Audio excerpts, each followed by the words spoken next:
Welcome to 7 Minutes of Philosophy of Mind. Today we're taking a deep dive into the Apple TV Plus series Severance, not just as a dystopian thriller, but as a philosophical thought experiment. What happens when you sever cognition from selfhood? And what would Kant say about Lumen Industries' bizarre workplace experiment? Severance imagines a world where employees at Lumen Industries undergo a surgical procedure to split their consciousness in two. Their innie exists solely at work, with no memory of life outside, and their outie retains no awareness of their work self. It's the ultimate work-life balance. Or is it? On the surface, this seems like an attractive idea. No more workplace stress seeping into personal life.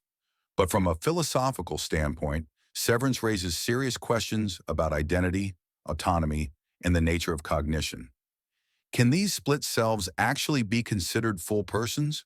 Or are they more like sophisticated machines, following routines without true self-awareness? Immanuel Kant, in his Critique of Pure Reason, argued that cognition isn't just about processing information. It requires a unified self that synthesizes experience into a coherent whole. He calls this the unity of apperception, the idea that for thought to have meaning, it must belong to a single, continuous self. For Kant, cognition and rational judgment depend on the unity of self-consciousness, the ability to synthesize experiences into a coherent framework that allows for understanding and decision-making. This synthesis requires a stable, continuous self that can reflect on its experiences over time. This is precisely what severance disrupts. The innies lack a coherent personal history. Their world is a loop of isolated workdays with no past or future outside Lumen. Kant would likely argue that such beings lack true cognition, because without an integrated self, there is no foundation for meaningful judgment or knowledge. They cannot reflect on their actions, learn from past experiences, or project themselves into a future beyond their immediate reality. This lack of integration means they cannot engage in the kind of rational deliberation that Kant associates with moral agency and autonomy. Their judgments, if they can be called that, are confined to the narrow artificial context of their work environment, devoid of any connection to a broader ethical or existential framework. Severance creates a profound disruption in the continuity of selfhood, which is essential for cognition and moral agency, as understood by Immanuel Kant. The innies, severed from their outie selves, are stripped of any coherent personal history or connection to a broader life narrative. Their existence is reduced to an endless loop of isolated workdays within the confines of Lumen, devoid of any meaningful past or future. Moreover, Kant's moral philosophy emphasizes the importance of treating individuals as ends in themselves, not merely as means to an end. The innies, however, are treated as tools, disposable fragments of a larger self, exploited for their labor without regard for their capacity for growth, reflection, or fulfillment. This exploitation undermines their dignity as rational beings and further reinforces their cognitive and moral impoverishment. But why cling to such outdated sentimentalities when one can simply edit out the inconvenient parts of consciousness? The innies, stripped of autonomy, growth, and moral agency, are nothing more than obedient cogs in the machine. A stunning victory for progress, if by progress one means the meticulous engineering of servitude. Ah yes, what a triumph of modern progress. At last we have found a way to rid the workplace of that pesky, inefficient nuisance called the whole person. No longer must an employer suffer the burden of employees with memories, aspirations, or, heaven forbid, free will. Instead, severance offers the perfect solution. The innies, diligent little worker bees, blissfully unaware of their own oppression, existing in a state of perpetual labor, untroubled by such frivolities as a personal history or a future. Truly, Lumen has cracked the code on human resource management.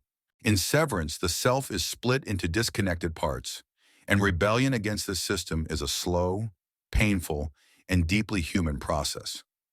This is exactly what Severance presents to us through its main characters, each representing a distinct phase of rebellion against Lumen, a powerful metaphor for the awakening of self-awareness. Rebellion here is the piecing together of a scattered self. an effort to impose coherence where the system has imposed severance. Severance dramatizes this struggle, its characters moving from passive function to self-awareness, from instrumentality to moral assertion. In so doing, it presents not merely a corporate dystopia, but a problem of personal identity in its most literal form. Let me tell you about Mark Scout. He's our protagonist, but he's also something more, a mirror. Mark embodies denial. He's the guy who follows the rules, who keeps his head down, who tells himself that this is just how things are. He's the one who accepts the status quo because it's easier than facing the void that surrounds him. But here's the thing about Mark. Deep down, something is stirring. He's in that fragile, early phase of self-awareness where you start to feel that something is wrong, but you can't quite put your finger on it, or maybe you're too afraid to try. Mark is the first crack in the wall, the quiet rumble before the storm. He's the sign that rebellion is brewing, even if it's still buried under layers of compliance. Now meet Helly R. If Mark is the quiet rumble, Helly is the lightning strike. She's the spark that ignites the fuse. Helly doesn't just follow the rules, she smashes them. She doesn't passively accept Lumen's control. She fights back, even when she doesn't fully understand why. Helly represents that moment when self-awareness stops whispering and starts screaming. She's the voice inside you that says, "This isn't right," and refuses to be silenced, no matter how hard the system tries to crush it. Helly is rebellion in its rawest, most defiant form. She's the shout that wakes everyone up. Then there's Dylan G. He's not the idealist Helly is, nor is he as hesitant as Mark. Dylan is the realist, the pragmatist. He knows the rules of the game, and he's figured out how to play them, just enough to bend them in his favor. Dylan represents the phase of rebellion where self-awareness becomes strategic. He's not just angry or confused, he's calculating. He's looking for ways to outsmart the system, even if it means taking small, careful steps.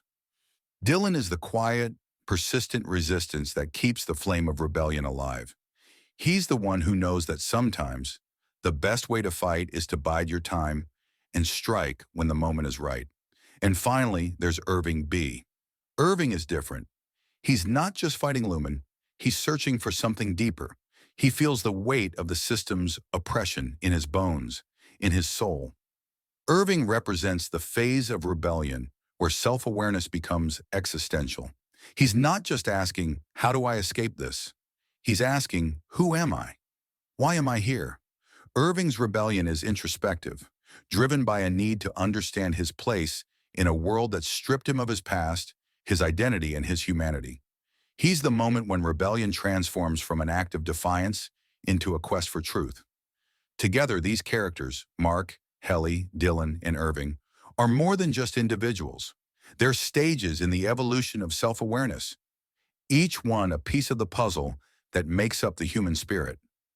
They show us that rebellion isn't just about breaking rules. It's about finding yourself in a world that tries to erase you. And in that, they tell a story that's not just about Lumen, but about all of us. Together, these characters form a mosaic of rebellion, each representing a different stage in the evolution of self-awareness. Mark's denial, Helly's revolt, Dylan's pragmatism, and Irving's search for meaning are all part of the same journey, the journey toward becoming fully conscious, fully human.